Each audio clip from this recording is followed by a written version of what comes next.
안녕하십니까. 저는 고려 21 행정사 사무소 임현 행정사입니다. 네, 오늘은 보복 운전을 했을 경우에 받게 되는 법적 불이익으로서 벌금 등 형사처벌의 문제와 면허정지, 면허 취소와 같은 행정처벌의 문제, 그리고 피해자에 대한 손해배상의 문제에 대해서 언론보도 사례를 중심으로 살펴보도록 하겠습니다.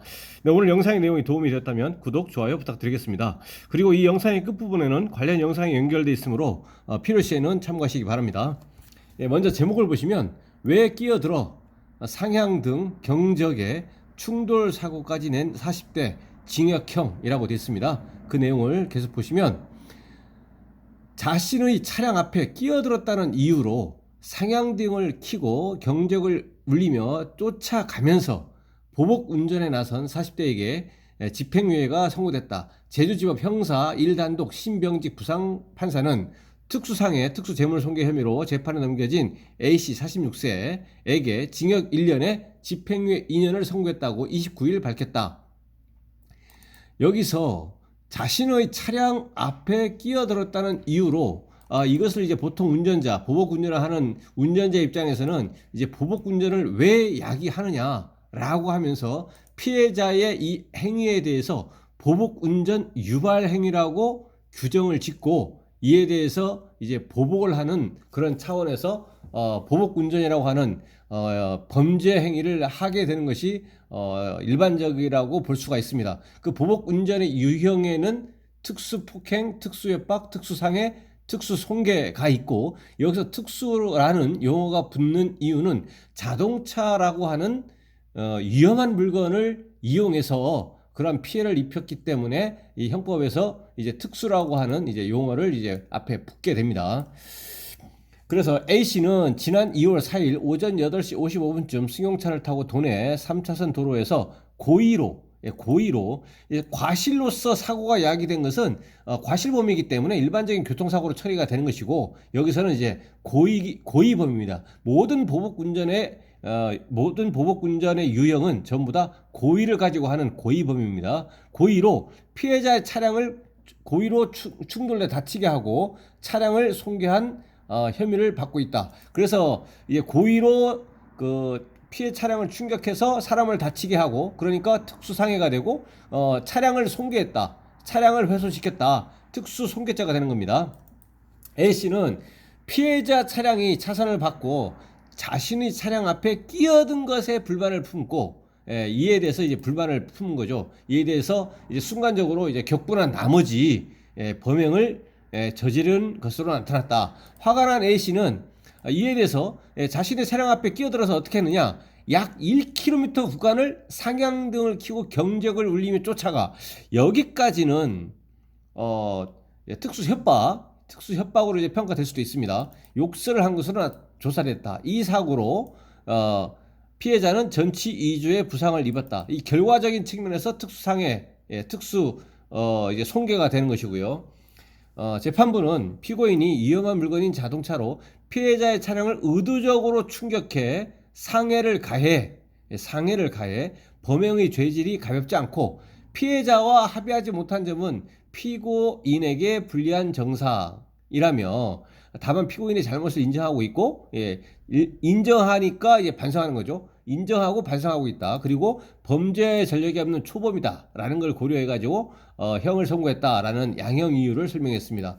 그러면 이 피고인의 경우에는 일단 여기서는 이제 특수상해, 특수손괴, 특수협박이 혐의가 있을 걸로 일단은 판단이 되고, 그러면 다른 특수손괴나 특수협박의 경우에는 벌금형이 있기 때문에, 특히 운전자가 공무원이 아니든 이제 벌금형이 법정형이 있기 때문에 벌금형을 받도록 그리고 이제 보통의 경우는 또 벌금형도 피해자하고 어느 정도 합의를 했다거나 이러면은 뭐 거의 벌금형으로 나오게 되는데, 사람이 다쳤다라고 하면 좀 상황이 많이 달라지죠. 사람이 다쳤다, 여기서는 이제 전치 2주인데 특수 상해를 입었다라고 하게 되면, 이 특수 상해는 다른 특수 폭행이나 특수 협박이나 특수 손괴와는 다르게 벌금형이 없기 때문에 결국 남는 것은 징역형의 실형이나 징역형의 집행유예라는 거죠. 그래서 징역형의 집행유예나 징역형의 실형의 그 의미가 있는 것은 운전자가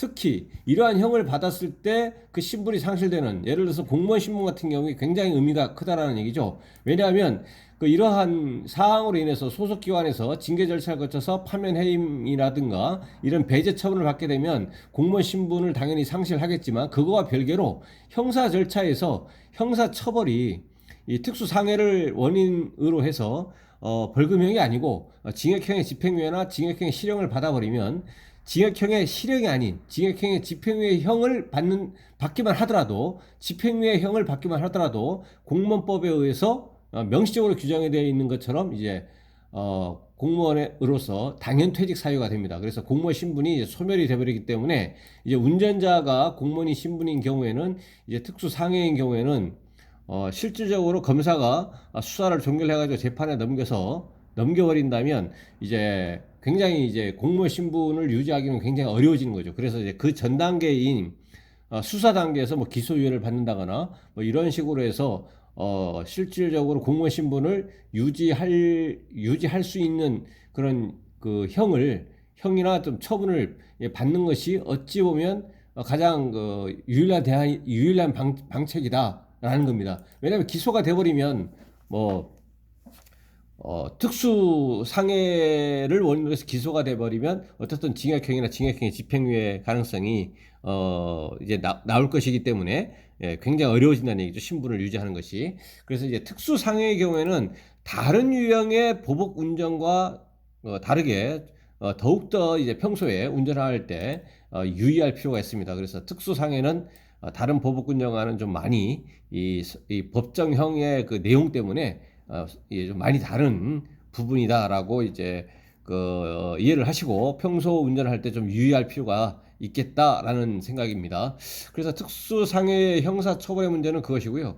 그 다음에 이에 대해서 피해자가 생긴 것이, 물론 이제 재물손괴도 마찬가지로 자동차가 어느 정도 훼손이 됐기 때문에 이런 피해가 있게 되면, 피해가 없는 범죄와는 다르게, 피해가 없는 범죄는 예를 들어서 뭐 본인이 혼자 운전하고 가다가 적발된 거죠. 음주운전, 대표적인 예로 이런 것이 있을 수가 있습니다. 근데 사고가 났다거나 그런 것처럼 여기서도 피해자가 발생한 경우에는 가장 중요한 것은 변호사 100명 선임하는 것이 아니고, 피해 회복을 하기 위한 최선의 노력, 그리고 최종적으로 합의가 되면 더욱 좋고, 피해 회복을 위한 노력과 손해배상 합의, 이게 가장 중요한 겁니다. 자기가 어떤 불법 행위로 인해서 그 피해가 발생했는데 이거를 방치해버린다는 것은 이제 도의적으로도 그렇고 이제 법률적으로도 그렇고, 이 범행 후에 정황, 어떤 피해 회복을 하기 위한 노력, 이것은 그 전제로서 또 범죄 사실에 대한 인정과 반성에서 비롯되는 것이고, 그래서 피해자에 대한 피해 회복의 노력을 하는 것이 노력과 그리고 그 결과로서 합의에 이르는 것이 가장 유리하다라는 겁니다. 그래서 여기서 재판부에서 양형 이유를 설명하면서도 결국은 여기서는 구체적인 상황이나 이런 것은 알 수 없지만 피해자하고 합의하지 못했다라는 것도 여기에서 이제 양형에 이제 불리한 요소로 들어간 겁니다. 그래서 만약에 합의가 됐다고 한다면 뭐 징역 1년에 집행유예 2년 여기서 선고했지만 뭐 징역 6월에 집행유예 뭐 1년 이렇게 될 수도 있는 거죠. 그 기간을 좀 짧게 한다거나. 그래서 여기서는 어떻든 합의가 되지 않은 겁니다. 합의가 되지 않았는데 그럼에도 불구하고 징역형의 실형을 받지 않았다라고 하는 것은, 적어도 이 과정에서 여기서는 이제 결과만 합의가 되지 않았다라고 했지만, 어떤 그 당사자 입장에서, 그러니까 A씨 입장에서 합의하려고 하는 어떤 노력이 있었을 수도 있고, 또 하나는 여기서 특수 상해라고 해서 피해자가 인적 피해를 입은 건데, 그 전치가 여기서는 2주입니다. 2주. 전치 2주의 부상이기 때문에 이제 경미한 부상에 이제 포함이 되는 거죠. 상해라고 하더라도 전치 2주하고 뭐 3개월하고는 뭐 다르잖아요. 그래서 중상이 아니고 그래도 이제 경상에 속하는 전치 2주라고 하는 그 부상의 정도가 좀 비교적 가볍다. 이 부분도 실제 굉장히 큰 영향을 미쳤다라는 거죠. 그러면 반대로 본다면, 아주 중상을 입었는데 피해자하고 합의도 안 돼버리고 손해배상이 아무것도 안 돼버렸다 라고 하면, 이 피해자 입장에서는 굉장히 억울한 것일 수도 있고, 그렇단 말이죠. 그러면 그에 대해서 그러한 그 판단을 함에 있어서 유리하게 작용이 되지 않는다는 얘기죠. 이 운전자 입장에서는. 그래서 아까 형사처벌의 그 문제 말씀드렸고, 다음에 피해자에 대한 손해배상의 문제, 피해 회복을 하기 위한 노력, 이런 것들이 중요하다고 이제 강조를 했습니다. 그 다음에 행정처분의 문제는 이게 구속이 되는 경우에는 이제 도로교통법 규정이, 그러니까 도로교통법상에서는 형사처벌의 문제, 이 보복운전에 대한 그 형사처벌의 문제는 이제 규정되어 있지 않고 그런 형법이나 이렇게 넘어가 있고요. 형법 규정에 넘어가 있고, 면허 정지냐 면허 취소냐 이것은 이제 도로교통법에 규정이 되어 있습니다.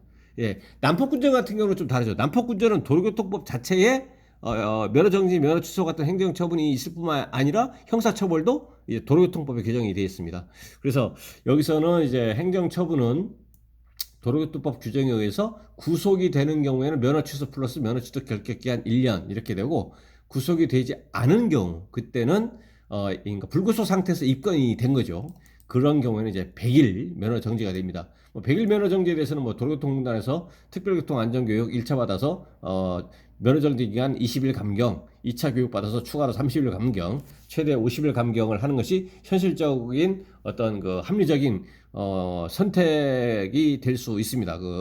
이에 대해 불복해가지고 행정심판이나 그다음 그 이후에 행정소송 1심, 2심, 3심을 제기하는 것보다는, 왜냐하면 행정심판이나 소송을 제기하더라도 일반적으로 구제가 된다고 하더라도 이제 100일 정지에서 50일 정지로 감경이 되는 것이기 때문에 100일 정지에서 50일 정지로 감경될 수도 있고 감경되지 않을 수도 있는 그러한 것을 선택하는 것보다는 도로교통공단에서 교육을 1, 2차 전부 다 이수하기만 한다면, 그러한 조건만 충족이 되기만 한다면 100일 면허 정지에서 50일 면허 정지로 감경이 되기 때문에 그러한 것을 이제 선택을 한다는 얘기입니다. 예, 권리구제 방법으로서.